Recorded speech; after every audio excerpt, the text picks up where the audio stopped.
This is Optimal Finance Daily, episode 2658, 5 Eating Goals That Aren't Fad Diets, by Rachel Trotta of racheltrotta.com. And I'm your host and personal finance enthusiast, Diana Merriam. This is where I read to you every day, covering all things money. But on Sundays, I share an article with you from a different podcast in our network. Today's episode comes from Optimal Health Daily. You can find that show wherever you're listening to this. So with that, here's Dr. Neal with the post and commentary as we optimize your life.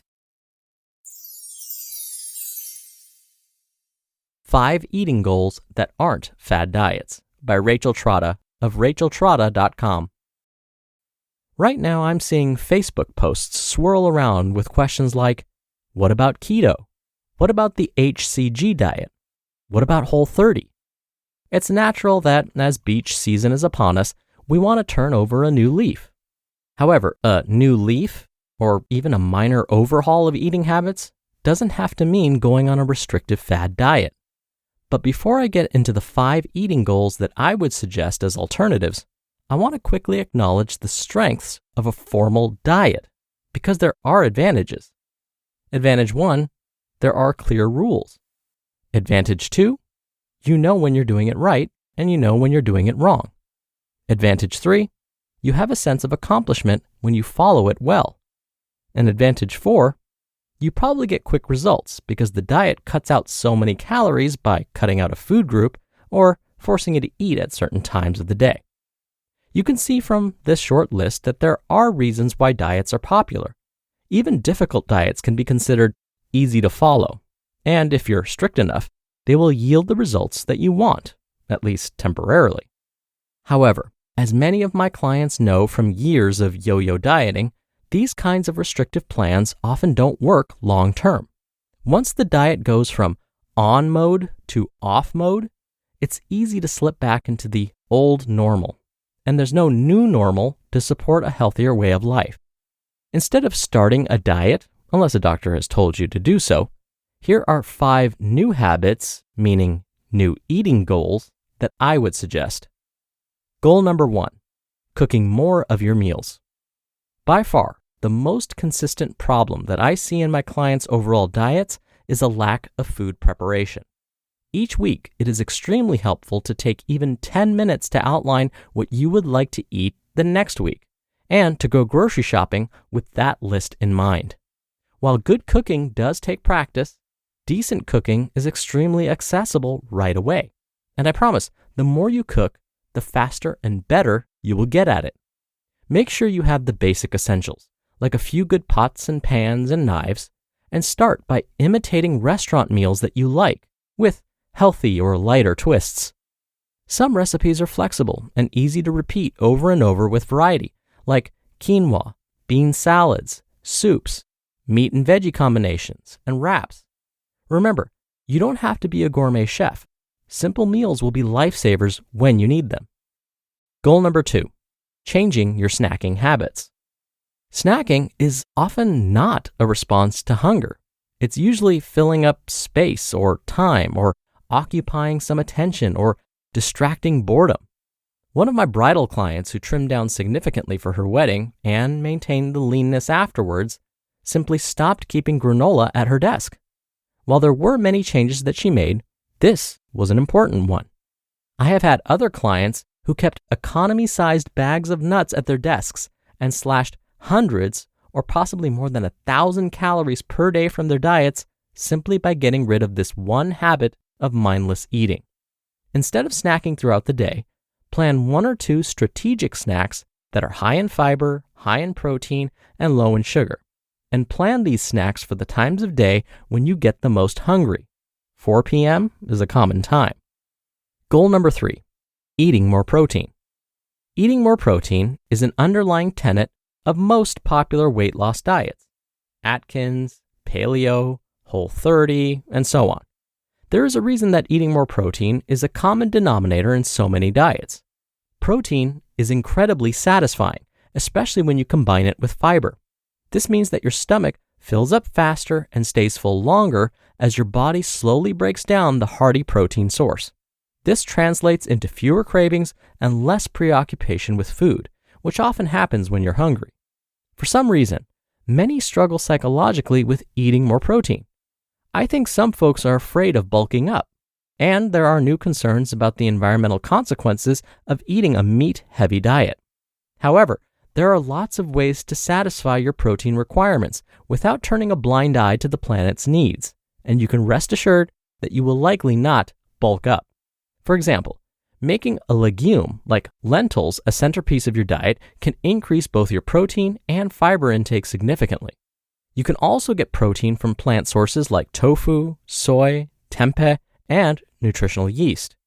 If you want to adopt a more vegetarian lifestyle, dairy and eggs offer a powerful protein punch. Obviously, meat will be the most concentrated source of protein, but even with my meat-light lifestyle, I easily hit my goal of 100 or more grams of protein per day. When it comes to protein goals, aim for at least half of your body weight in grams if possible. So, if you weigh 150 pounds, try to eat about 75 grams of protein or more per day. If you weigh 200 pounds, try to eat at least 100 grams. You get the idea. Goal number 4, drinking more water. Drinking more water is another fantastic strategy for short-circuiting cravings and feeling fuller longer. Plus, it's good for just maintaining your daily health. You're going to have more energy, and your digestion might be more robust. A great tip for drinking more water is to use one of two strategies. 1, drink from a huge bottle. I have had more than one client do this as a habit, and while it looks slightly comical, it does encourage you to drink more. Or 2, keep a reusable water bottle around with 4 to 6 rubber bands on it. Every time you completely drink the bottle, take a rubber band off, or move it to the top if you don't want to lose it.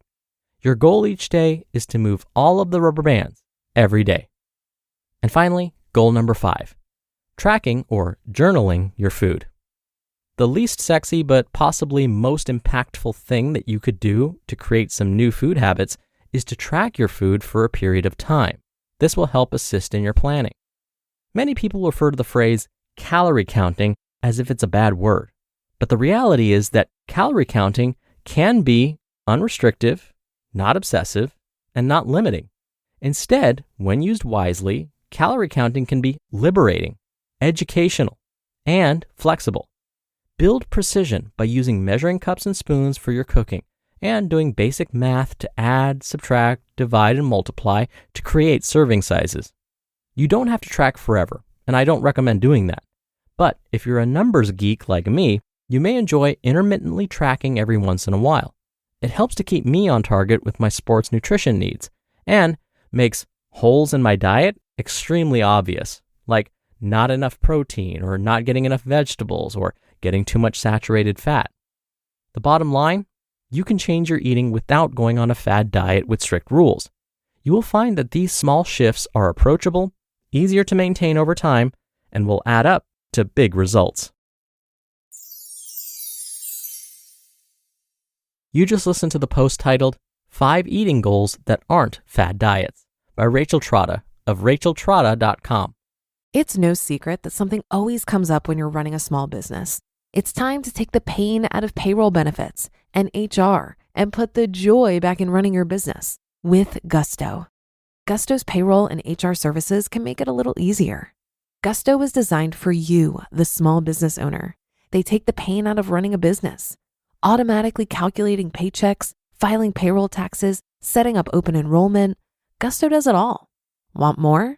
Time tracking, health insurance, 401k, onboarding, commuter benefits, offer letters, access to HR experts. You get the idea. With Gusto, you can focus on the joy of running your business. It's super easy to set up and get started. And if you're moving from another provider, Gusto can transfer all your data for you. It's no surprise 94% of customers are likely to recommend Gusto. 94. Here's the best part. Because you're a listener, you get 3 months totally free. All you have to do is go to gusto.com/OFD. Again, that's gusto.com/OFD. I'm telling you, you're gonna love Gusto. Get started today. Dr. Neal here for my commentary. Do you remember me talking about my days before I got into all of this health and wellness stuff? Like how fast food and restaurant foods were basically a daily thing for me. Cooking foods at home wasn't always something that I valued or cared about. Even though I have turned over a new leaf, using Rachel's words, and have changed my lifestyle, I still find myself craving restaurant foods every now and then. But when I need motivation to cook more of my meals at home, I actually use something that Rachel mentioned. I try and imitate restaurant meals that I like or that I'm craving. Before I order takeout, I ask myself, couldn't I just make the same thing at home? Usually the answer is yes. Craving a burger? I can make a better one that's better for me and exactly the way I want it. Craving Asian-style noodles? Same thing. I have dry pasta and veggies at home. Why can't I just make it myself?